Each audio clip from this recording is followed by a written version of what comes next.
Hello, I'm Dr. Ramon Martinez, a founding member of La Raza Historical Society of Santa Clara Valley, and I'm visiting the Eastside Dreams Untold Story of East San Jose exhibit, one of many visits, so that we can show you different material that's on exhibit.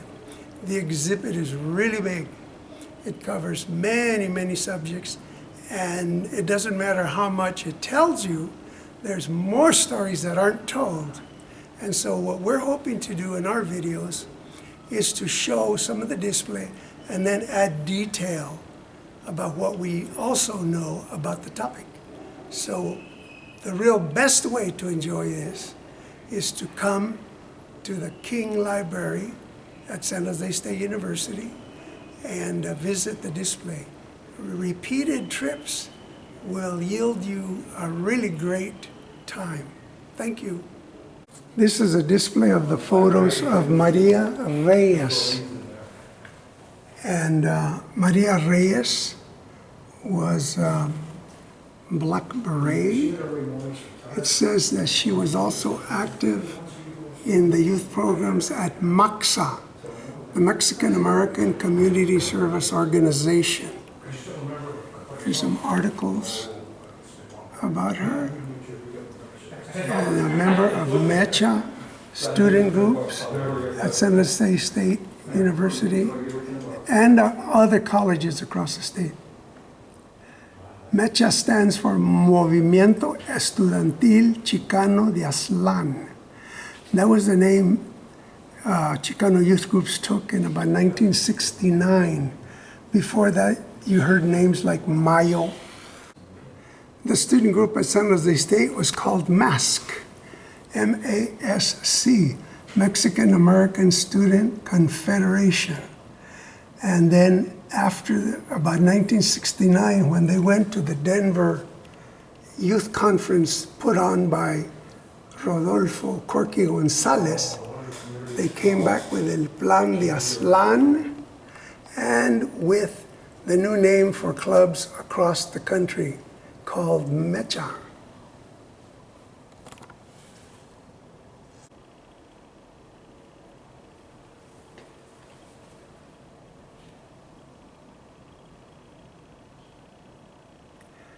Here's an article about a dance summer program put on by MACSA.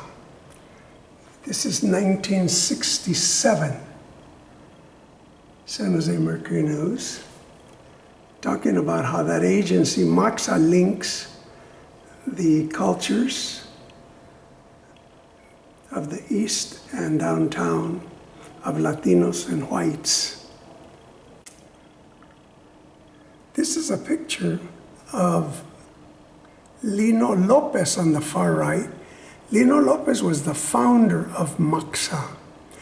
As I recall, in about 1965, Lino came from Colorado, I believe, with some federal grant money, and he started MACSA, the Mexican American Community Services Agency, on 13th Street behind Maria's Club.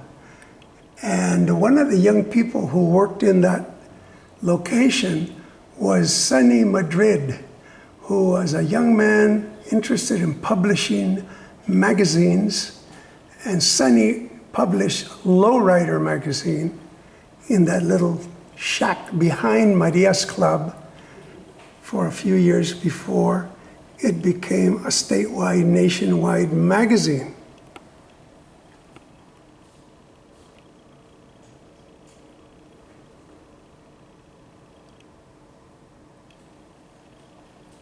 I'm Ramon Martinez from La Raza Historical Society. And I'm looking at a case that is dedicated to awards given to Cesar Chavez. And I'm particularly focused on this award that says MACSA, an award given by the Mexican American Community Services Agency to the Cesar Chavez Family Vision Group. And as I said earlier, MACSA was founded in 1965 in this area by a man named Lino Lopez, on 13th Street. And it's also the home where Sonny Madrid, a young guy, was wanting to publish magazines about lowriders. That's where the first lowrider magazines were published, in the back room behind Maria's, where MACSA had a little office. There's also something else I want to point out, the Huelga Eagle. And the Huelga Eagle has many stories. One story I heard was as follows. Richard Chavez was Cesar's brother. Richard was a carpenter. And Richard said that he was asked by Cesar to make the Huelga Eagle. And Richard said that this is the design he came up with. But they had a real problem when they were drawing the feet, because he was drawing real claws and it wasn't right. So actually that little long bar at the bottom that you see took a lot of thinking to design this logo that's known everywhere in the world, representing Cesar Chavez, the farm workers' union movement.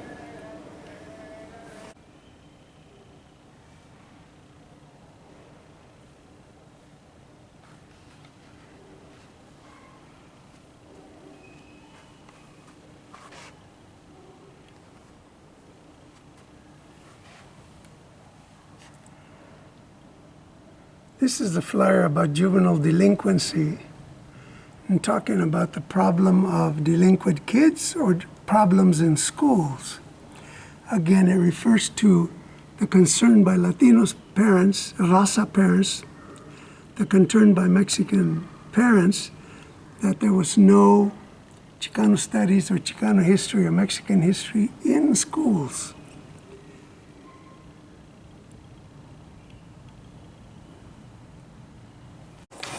This is a flyer about United People Arriba. And this was a group formed by Sofia Mendoza, Ernestina Garcia, Jack Brito, and others, trying to face issues in East San Jose. This is the beginning of the new civil rights era after the CSO era. The CSO was focused on voter registration and electing Chicanos to public office. It was also focused on helping people become naturalized citizens. And they also held meetings with people to talk about other problems they had, bad landlords, bad auto sales, things like that. United People Arriba was a new era of being more vocal about our problems and letting public agencies know our concerns and what we thought we had coming to us.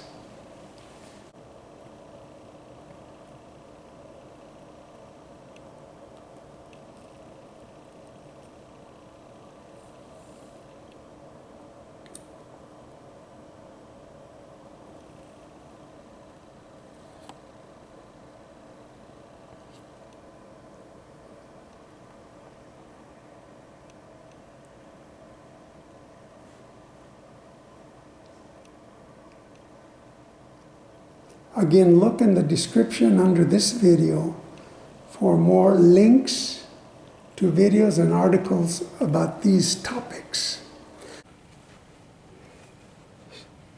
Speaking of police-community relations, the Community Alert Patrol, CAP, was formed by some Chicano grassroots groups in East San Jose, led by Sofia Mendoza, Ernestina Garcia, Jack Brito. And what they did was they rode around on weekend nights with walkie-talkies because police would focus on Alum Rock Avenue to arrest youth in their cars.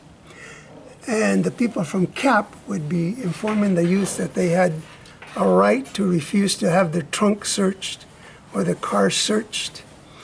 And so that led to a lot of ill feelings on the part of traditional police, but it led to lots of reforms regarding police policy towards Raza. This is a display about the Community Alert Patrol, CAP, which is a program set up by United People Arriba and others to monitor police traffic stops in East San Jose. And so they would have walkie-talkies, and they would look for police who had pulled over youth or people in the East San Jose area because they felt they were being pulled over more than necessary. And then they'd come up, and across the street from the police stop, they would tell the legal rights.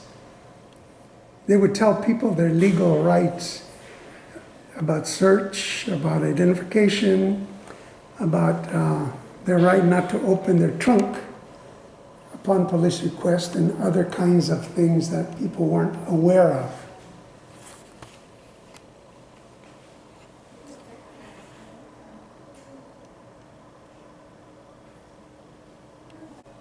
This material is from the collection of Ernestina Garcia. Her daughter, Doreen Neville, is on Facebook, and she publishes lots of material about the 1970s Chicano movement.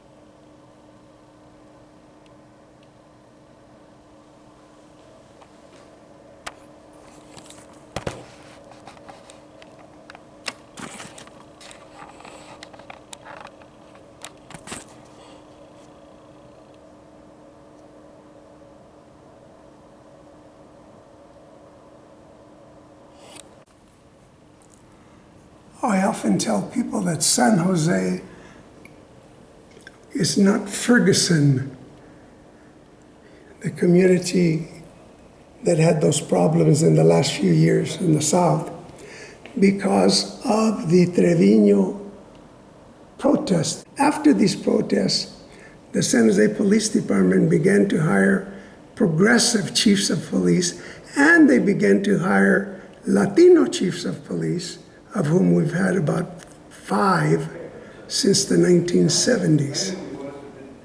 This article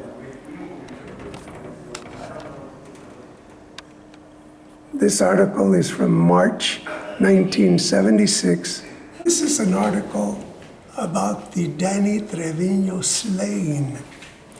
Danny Trevino was a young man sitting in his car downtown that got shot by the San Jose Police Department officer. And groups all over San Jose came together to march against police brutality in San Jose. This talks about Jose Villa, who was the director of MACSA at the time. Eloy Campos from the La Familia Auto Workers Group at Ford, and leader in many other events, and leader in many other community activities, were leaders of this protest.